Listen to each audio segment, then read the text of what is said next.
Hello guys, welcome to the deserving India. आज हम बात करेंगे नेक्स्ट टॉपिक के बारे में और ये सेगमेंट बहुत ही ज़्यादा इम्पोर्टेंट है जो आज हम डिस्कस करने वाले हैं। तो आज डिस्कस जो करेंगे उस टॉपिक का नाम है प्रोजेक्ट चीता, जो हाल ही में बहुत ही न्यूज़ में रहा है। तो प्रोजेक्ट चीता के बारे में समझेंगे कि प्रोजेक्ट चीता है क्या और क्या इसका महत्वताएँ हैं और क्यों ये अपने आप में ही इम्पोर्टेंस रखता है ये टॉपिक। तो प्रोजेक्ट चीता के बारे में अगर हम बात करेंगे तो देखो प्रोजेक्ट चीता जो है वो क्यों स्टार्ट किया गया? देखो आपके पास भारत में चीतों को 1952 में भारत में क्या कर दिया गया था? विलुप्त घोषित कर दिया गया था। मतलब 1952 में इनको क्या डिक्लेयर्ड कर दिया गया, एक्सटिंक्ट इनको डिक्लेयर कर दिया गया और कहा गया कि 1952 में 1952 में क्या है, भारत में चीता क्या हो गए हैं?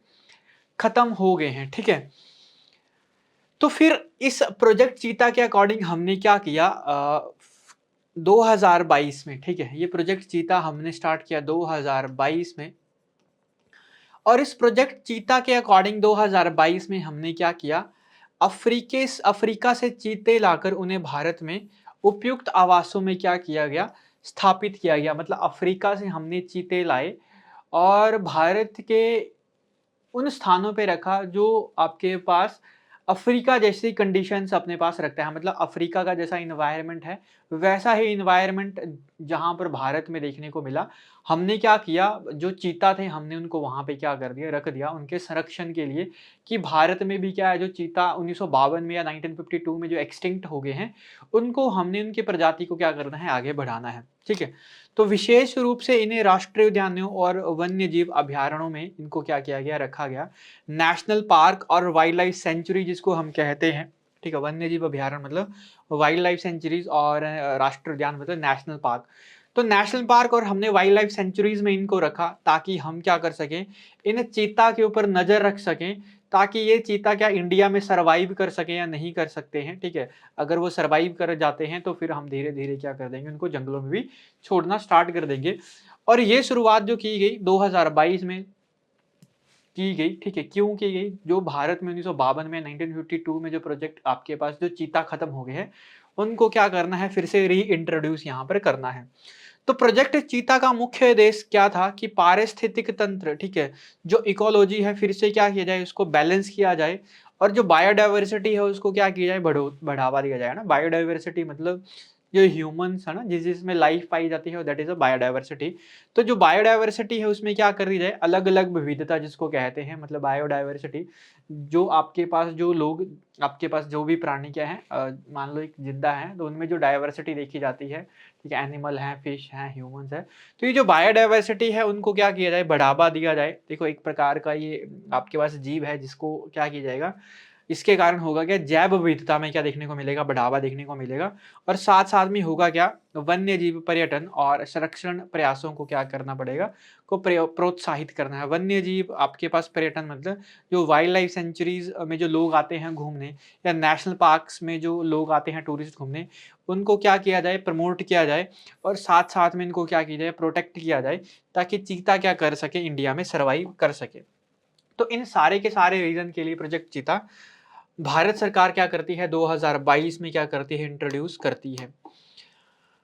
तो ये भारत सरकार के द्वारा क्या किया गया था, प्रोजेक्ट चीता को लाया गया था और इसका मेन उद्देश्य हमने बात किया कि भारत में चीतों को क्या करना, फिर से रीइंट्रोड्यूस करना और जिसकी जो शुरुआत की गई वो की गई 2022 में।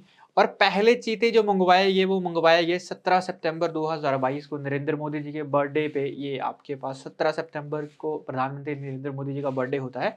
तो उसी ही दिन क्या किए गए, नामीबिया से, ठीक है, नामीबिया से चीते मंगवाए गए सबसे पहले। और भारत में हमें कौन-सा एनवायरनमेंट देखने को मिला अफ्रीका की तरह, तो हमें देखने को मिला कुन्नू नेशनल पार्क। मतलब बहुत ही सर्वे के बाद हमने डिसाइड किया, भारत गवर्नमेंट और आपके पास एनजीओज़ वगैरह ने, कि इन अफ्रीका से जो हम चीते ला रहे हैं या अफ्रीकन चीते जो ला रहे हैं, उनके लिए जो बेस्ट एनवायरनमेंट जो देखने को मिलेगा, जहाँ पर वो सर्वाइव कर सकते हैं, वो रहेगा कुनू नेशनल पार्क, क्योंकि उनका टेम्परेचर, ऑल्टीट्यूड और वहाँ की ह्यूमिडिटी वगैरह इस कुनू नेशनल पार्क की क्या कर रही थी, मैच कर रही थी आपके पास अफ्रीका के, आपके पास क्या अफ्रीका का जो भी इन्वायरमेंट है, मतलब अफ्रीका का इन्वायरमेंट और कुनू नेशनल पार्क का इन्वायरमेंट क्या कर रहा था, मैच कर रहा था। और भी हमने नेशनल पार्क वगैरह देखे थे, बट सबसे बेस्ट प्रेफरेबल जो हमें चीज़ लगी वो कौन सी लगी, कुनू नेशनल पार्क लगी, जो कहाँ पर है, मध्य प्रदेश में, ठीक है। और हमने क्या कर दिया, जो अफ्रीका से चीते लाए गए इस प्रोजेक्ट चीता के अकॉर्डिंग 2022 में सबसे पहले चीता लाए गए 17 सितंबर को, तो हमने कहाँ पर इसको रखा, हमने यहाँ पे रखा कुनू नेशनल पार्क में, ठीक है। 8 अफ्रीकन चीते आए थे, 3 मेल थे, 5 फीमेल थे, और इंडिया ने डिक्लेयर किया था कि चीता एक्सटिंक्ट हो गया है 1952 में। तो ये नामीबिया के एयरपोर्ट से आए, फिर जयपुर में, ठीक है, और फिर उसकी हेलीकॉप्टर के थ्रू कहाँ पे लाए गए थे, कुनू नेशनल पार्क में ये लाए गए थे। क्या इससे पहले भी प्रोजेक्ट चीता के बारे में बातें हुई थी? देखो, प्रोजेक्ट चीता के बारे में हम बात कर रहे हैं 2009 में से, ठीक है। मतलब 2009 से 2009 से हमने डिसाइड किया है कि चीतों को क्या करना है, पुनः बसाने का प्रयास करना है भारत में। बट एट द एंड में भारत का जो सर्वोच्च न्यायालय है, सुप्रीम कोर्ट जो है, उसने 2020 में इसको नॉट ऑफ किया। मतलब इसके प्रयासों को हरी झंडी जो दिखाई, वो दिखाई 2020 में। तो हमने प्रोजेक्ट चीता के लिए क्या किया, एक चीता कॉन्फेडरेशन फंड के साथ, है ना, सीसीएफ के नाम से, जिसको भारत चीता संरक्षण फंड के नाम से भी जानते हैं, इसके साथ क्या करके एग्रीमेंट करके जो एक इंटरनेशनल जो ऑर्गेनाइजेशन है 1919 में जो नामीबिया में ये बनी थी, इसके साथ एग्रीमेंट करके हमने क्या किया, मध्य प्रदेश के शोएपुर जिले में स्थित कुनू नेशनल पार्क को हमने क्या कर दिया, चीते के लिए पुनः स्थापना के लिए चुना। मतलब हमने डिसाइड किया कि बेस्ट जो हमारे पास साइट रहेगी वो कौन रहेगी, ये रहेगी कुनू नेशनल पार्क। और क्योंकि इसका भौगोलिक स्थिति और जलवायु परिस्थितियां दक्षिण अफ्रीका और नामीबिया से मिलती जुलती हैं, जैसे वर्ष के स्तर में तापमान, ऊंचाई वगैरह ना, वर्षा वगैरह, जो वहाँ की बारिश होती है, वहाँ का टेम्परेचर, हाइट, ऑल्टीट्यूड, इस तरीके का जो वहाँ का जो इन्वायरमेंट है, ठीक है, वो क्या करता है, अफ्रीका की तरह क्या कर रहा था, मैच कर रहा था इंडिया में। तो हमने क्या कर दिया, फिर इसको, इन चीतों को कहाँ पे रखा हमने, कुनू नेशनल पार्क, जो कहाँ पर पड़ता है, मध्य प्रदेश में।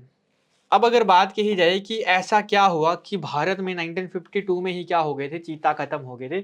मतलब आज़ादी के 1-2 साल के बाद, इंडिपेंडेंस के 1-2 साल ही बाद क्या हो गए, चीता खत्म हो गए। ऐसा क्या हुआ, तो देखो, चीता के विलुप्त होने के कारण क्या क्या थे। पहला था शिकार। लोग चीता का क्या करते थे, शिकार करते थे। राजा महाराजा ऐसे सोचते थे कि चीता को मारकर हमने एक एक बोल्डनेस वो दिखाते थे, एग्जिबिट करते थे, इंडियन जो राजघराने होते थे। दूसरा, हैबिटेट का नष्ट होना, इनके कारण कुछ हैबिटेट मतलब नष्ट हुआ था वहाँ के, मतलब कुछ कुछ हैबिटेट क्या हुए, खराब हुए इन्वायरमेंट की जगह वजह से। तो उसके कारण भी क्या हुआ, जो चीता थे ये डिस्प्लेस हुए। प्राकृतिक शिकारियों से प्रतिस्पर्धा, जो कुछ ट्राइब्स वगैरह ऐसी होती थी जो भी शिकार करती थी, इनका जो फर्टिलिटी रेट में फर्टिलिटी जो रेट था उनमें भी क्या देखने को मिला, डिक्रीमेंट यहाँ पर देखने को मिला। और मानव वन्य जीव संरक्षण, ना ही इनको कोई प्रोटेक्शन ऐसी मिली कि इसके कारण उनको क्या किया जाए, सस्टेन किया जाए। तो देखो, शिकार, चीतों का अत्यधिक शिकार किया गया, खासकर उनके फरों के लिए ना, मतलब इनके फर का यूज किया जाता है लेदर वगैरह में, ठीक है, और इनकी कवरिंग वगैरह के लिए, इसके लिए शिकार किया गया। और इसके अलावा इंसानों द्वारा उनका शिकार किया गया, क्योंकि उन्हें शिकारी जानवर माना जाता था, जो मवेशियों और अन्य जीवनों को नुकसान पहुंचा सकते थे। मतलब लोगों ने इनका शिकार किया, जो मवेशी, जो आपके पास एग्रीकल्चर सेक्टर से जो चीज़ें जो रिलेटेड थी, या अन्य जो जानवर थे, उनको क्या था, इन चीताओं से क्या था, आपके पास नुकसान पहुँचने का एक डर था। मतलब क्या करते थे, लोगों को इफ़ेक्ट डालते थे, अन्य जो जानवर वगैरह थे उनको ज़्यादा खाते थे। इसीलिए इनको धीरे-धीरे क्या किया, मारना स्टार्ट किया, और इस तरीके से मारना स्टार्ट किया कि 1952 तक ये प्रॉपर क्या हो गए, खत्म हो गए। कुछ हैबिटेट यहाँ पर नष्ट हुए। चीतों का प्राकृतिक आवास, है ना, जो प्राकृतिक आवास होता है, जैसे घास के मैदान, खुले जंगलों में तेजी से कमी आई, डिफॉरेस्टेशन देखने को मिली। जो घास वगैरह के जो मैदान होते हैं उनके उनमें कमी देखने को मिली। तो इसके कारण भी क्या हो गए, चीतों का जो हैबिटेट था, मतलब उनका जो घर था, उनका जो प्राकृतिक आवास था, उनमें कमी देखने को मिली। इसीलिए भी क्या हो गए, ये विलुप्त हो गए। प्राकृतिक शिकारियों से प्रतिस्पर्धा, ठीक है, चीतों को अन्य बड़े शिकारी जैसे भागों और शेरों के साथ शिकार करने की प्रतिस्पर्धा का सामना करना पड़ा, जो उनके भोजन के स्रोत को सीमित कर दिया। मतलब आपके पास जो शेर वगैरह होते थे वो क्या कर जाते थे, बड़े जो आपके पास जो कार्निवोरस जो ये एनिमल्स होते हैं, इनका जितना भी फूड रिसोर्सेज होता था वो ये लॉइन वगैरह यूज़ कर लेते थे। तो इनके फूड रिसोर्सेज में भी क्या देखने को मिली, कमी देखने को मिली। साथ-साथ में इनका फर्टिलिटी रेट भी क्या हो गया था, कम हो गया था। प्रजनन दर में कमी, चीतों की प्रजनन दर में बहुत कमी थी, जिससे उनकी जनसंख्या में वृद्धि की समस्या आई और इसके अलावा उनकी प्रजनन क्षमता पर पारिस्थितिक तंत्र में भी आपके पास बदलाव का प्रभाव पड़ा। मानव वन्यजीव संघर्ष यहाँ पर रहा। वन्यजीव मतलब जो वाइल्ड लाइफ सेंचुरीज जो हमारे पास जो रहती हैं, तो चीता और मनुष्य के बीच संघर्ष में भी एक बड़ा कारण था, विशेष रूप से जब चीते मवेशियों का शिकार करते थे और किसानों के लिए समस्या बन जाती थी। मतलब जो एग्रीकल्चर जो फार्मर्स वगैरह होते थे उनको ये क्या कर लेते थे, अपना शिकार बना लेते थे, तो इसके कारण भी क्या करने लगे, लोग इनको मारने लग पड़े थे। अब प्रोजेक्ट चीता का वन्यजीव संरक्षण पर प्रभाव, ठीक है। अब हम क्या कर रहे हैं कि अगर इनको प्रोटेक्ट कर रहे हैं, तो क्या-क्या चीज़ें हमें देखने को मिलेगी। पहली बात तो देखो, बायोडायवर्सिटी में कुछ ना कुछ यहाँ पर इम्प्रूवमेंट्स देखने को मिलेंगी। जैव विविधता में सुधार होगा, जो हमारे पास बायोडायवर्सिटी है उसमें आपको अच्छा एक इम्प्रूवमेंट्स देखने को मिलेगा। तो प्रोजेक्ट चीता के माध्यम से चीतों को फिर से भारतीय पर्यावरण में स्थापित करने से पारिस्थितिक तंत्र जो एक इकोलॉजी जो बैलेंस है वो फिर से क्या होगा, एक सुधार होगा। संरक्षण प्रयासों को बढ़ावा होगा, वन्यजीव पर्यटन को, जो ये वाइल्ड लाइफ सेंचुरीज में जो आपके पास टूरिज्म वगैरह जो देखने को मिलता है, इसमें क्या होगा, एक अच्छा एक इम्प्रूवमेंट देखने को मिलेगी, ठीक है।